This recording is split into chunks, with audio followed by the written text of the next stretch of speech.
Welcome aboard another episode of The Uncommon Show. I'm your host, Tyson Tully, but you already knew that. If you're tuning into this show, you knew that. If you can see him, my dog Winston, he may join us from time to time. He likes to have his head buried in my lap anytime I'm doing anything at my desk. I don't really know what the theme of this show is, but I definitely owe you an apology. Obviously, I had been sort of making it rain for quite some time when it came to my NBA predictions for the playoffs. Perfectly called the Western Conference Finals, perfectly called the Eastern Conference Finals. We haven't talked really since those began, and obviously last night, I'm so flustered with this not going my way that I can't even speak. The New York Knicks have won the NBA Finals for the first time in 53 years. We're going to get into that with Sure Things. If there even is a Sure Things segment, I don't even know what to say.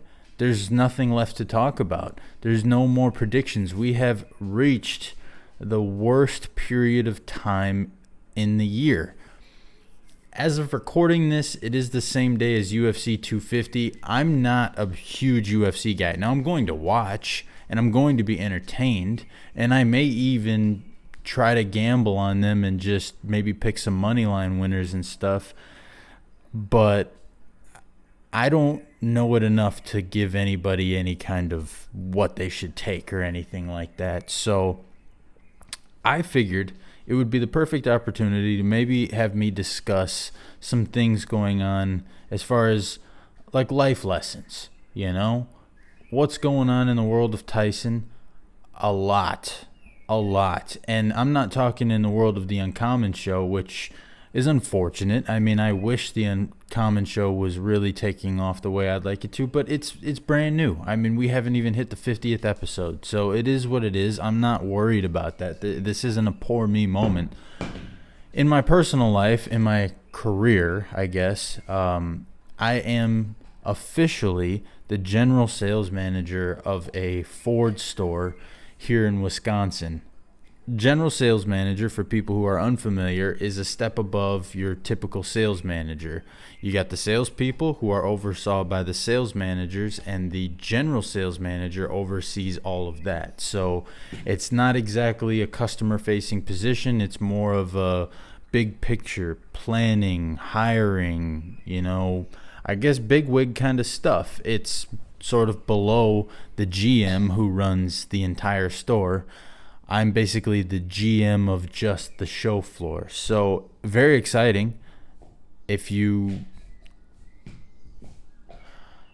thing about it is there's a lot of sort of dilemmas with it, I guess you can say, because I have already been doing the job because I have had no sales managers to oversee or anybody to oversee me. I've sort of just been thriving on my own, or more like surviving with a couple of sales guys, and I can't give them enough credit for hanging in there with me. There has been some long days. There has been a lot of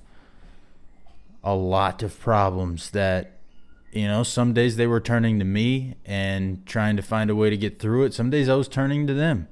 You can't always be the perfect example sometimes. Sometimes you got to count on your guys, and that's why it's important when you are leading somebody or leading a group of people that you instill certain standards and habits that even when you, as the creator of those standards and habits, the enforcer of those standards and habits, on those moments in those days where you sort of feel like you just can't, you're having a hard time finding your why. It's important that your guys can just fall into muscle memory, or the people that look up to you, that are employed by you, that count on you to lead them. It's important that they can sort of have muscle memory of all the times you told them everything that is now applicable to your situation, that they can then hit you with it, give you a dose of your own medicine. It's extremely important. Some people can get to a point where they just don't let their staff or their I don't want to say subordinates. That feels like such a dirty word. But, the people that they're responsible for, kids, salespeople, whatever it is, maybe they choose to go a route of they never see me have a bad day. Well, I'm very new to this. I have only been in management for a year, actually. This is the start of July will mark a 1-year anniversary of me becoming a manager in the car industry.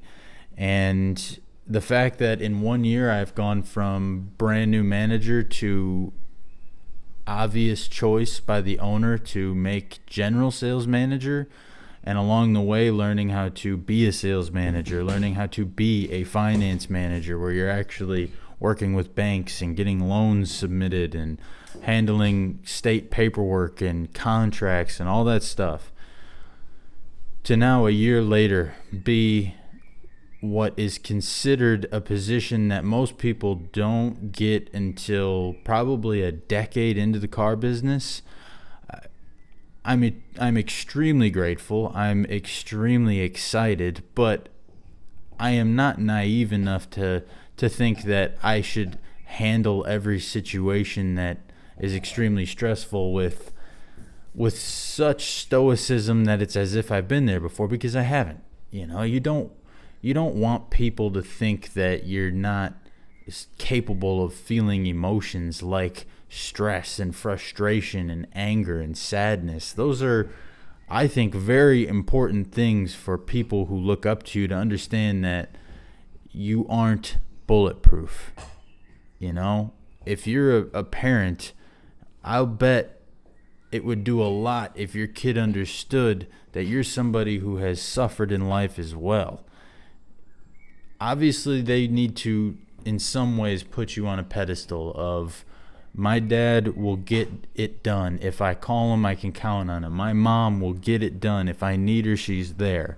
Obviously. But they also need to know that life has a way of bringing everybody to their knees. It's important that the people who look up to you can see how you get back up and keep going. Right? It's like that classic Rocky quote. Life ain't about how hard you get hit. Sorry, it's not about how hard you hit. It's about how hard you can get hit and keep moving forward. And I don't want to turn this into some sappy, motivational, rah-rah BS, but I think people take that kind of lesson often and go, well, then I won't let anybody ever see me weak. If I'm responsible for somebody, if my kid, is in a situation, I won't let them see me struggle. Well, what happens when they start struggling? If your kid or anybody that you're responsible for inevitably starts struggling, and because we all know, because we're all human beings, we know you're going to start struggling. If they've never seen their role model struggle and get over it, how are they going to know how to combat it? What are they going to do? They're going to feel like there's something wrong with them for feeling that way. They're going to feel like they've got the worst problems ever because, well, man, mom never went through that. Dad never went through that. My boss has never had to go through this. Why am I going through this all alone? They're not alone. They're just a human being living life, and they're going through it. So I'm not afraid to sort of go through those things and count on my guys to sort of remind me of the things that I remind them of. You're in control of your attitude and your effort. Attitude and your effort. Just make sure those things are dialed in. I don't really know how I got here on this tangent. I really hope that you got something out of it, because I do think it's a very valuable lesson. And frankly, I think what I'm trying to do is just distract you from the fact that I probably lost you money on the finals. I think it became pretty obvious pretty quickly that the Spurs were probably not going to figure that one out. It is very interesting to me how they could have a 10-point lead in every single first quarter of every single game of the series and lose in 5. Everybody wants to blame De'Aaron Fox, And those who aren't, sorry, had some technical difficulties there. Look, congratulations to the Knicks. Congratulations to the Knicks. I frankly had no idea that Jalen Brunson was a second-round draft pick.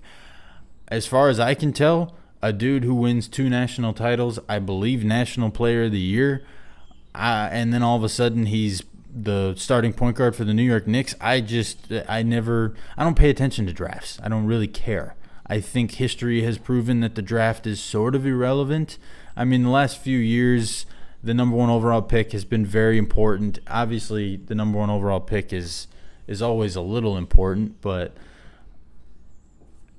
congratulations to that young man. I mean, he has been doubted every single step of the way. He really has, and it's a beautiful, beautiful sports story for a historic franchise to have gone half a century without winning an NBA title, and to have a guy who takes him to that promised land be a guy who everybody has counted out since he was 16 years old.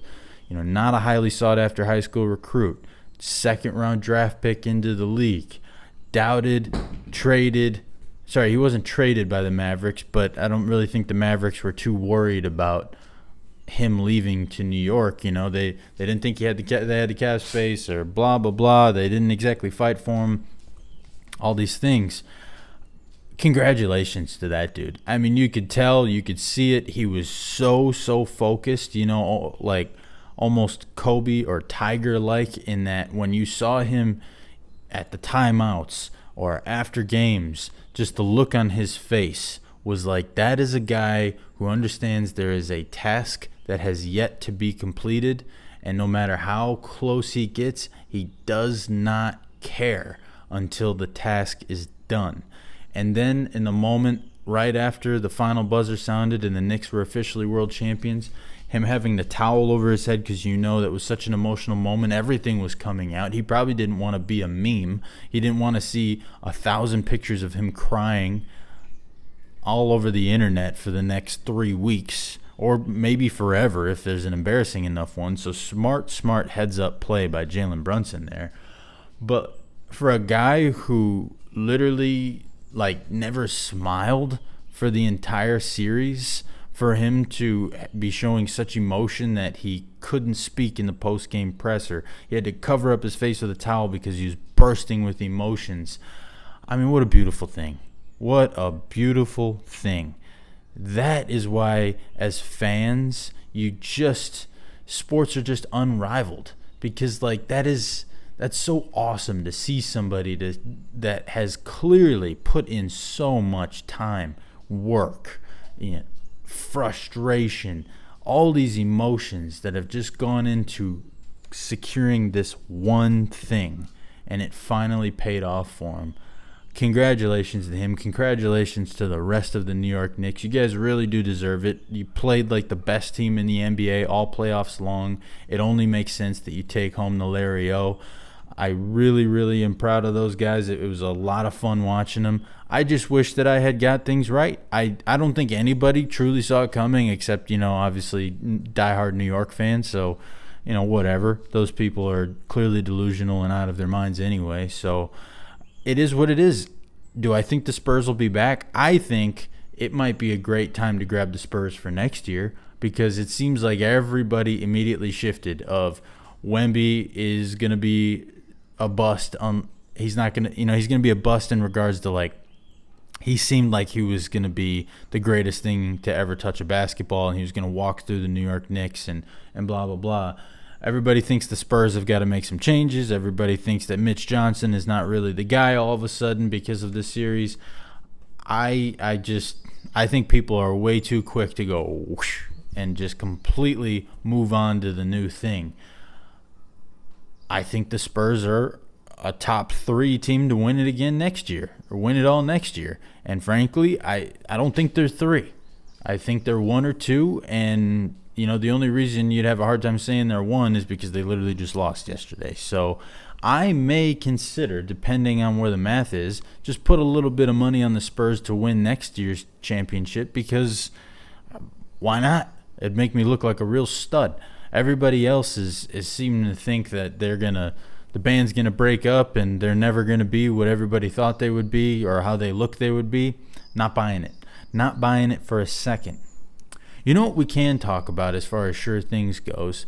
I don't really think we're going to do a specific Sure Things segment this week. I think I've sort of already changed the scope as to what this episode is all about.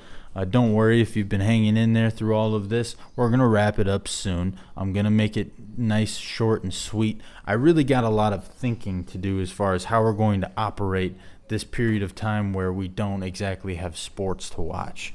Outside of golf, which there's only one more major after the U.S. Open that's next week.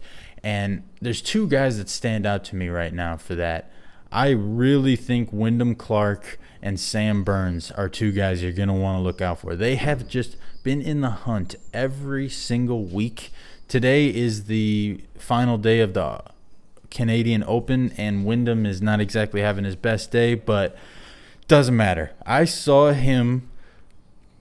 Excuse me. Whew. Long week. Long week. I saw Wyndham Clark put on a Jack Hughes jersey and play a par 3 in front of a bunch of Canadians and make a birdie. And right then and there, I was like, this guy is ready to win a major. He is ready. And obviously he's a U.S. Open winner, which is a great reason why he's a good person to pick for this next week. If you can do something like pull your bleep out, slap it on the table, like wear the guy's jersey who won the match for the United States over Canada in Canada's number one sport on the biggest stage, the Olympic gold medal game. He's going to wear that guy's jersey in a professional event when every shot matters. He's going to bring on those external forces, and he's going to go make a birdie. Yeah, that guy's focused. That guy's dialed, and I really do like him to win the United States Open. I think his odds are like 30-1 right now. Sam is like 42-1, something like that. Those guys, you can make some serious scratch on those guys. So be on the lookout there. I don't think it's a crazy play. Let's see. Is there anything else that I really wanted to address this week? I hope you enjoyed my review of Mammoth Dunes. I do have a review of Bishop's Bay. It's where I got this hat coming soon. Private members-only golf course that my brother was able to secure a spot at because he's an agronomist out there. I don't actually know if he's considered an agronomist or if that's just something that I've started calling him because he works for the director of agronomy at Bishop's Bay.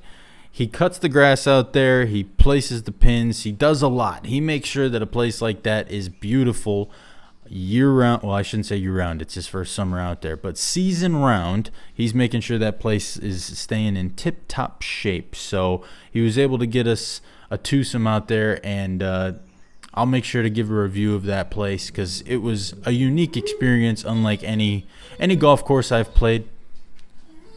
What did I say? He's so selfish. He's got to make things better. He's going to come put his head. Nope. Okay, we avoided him.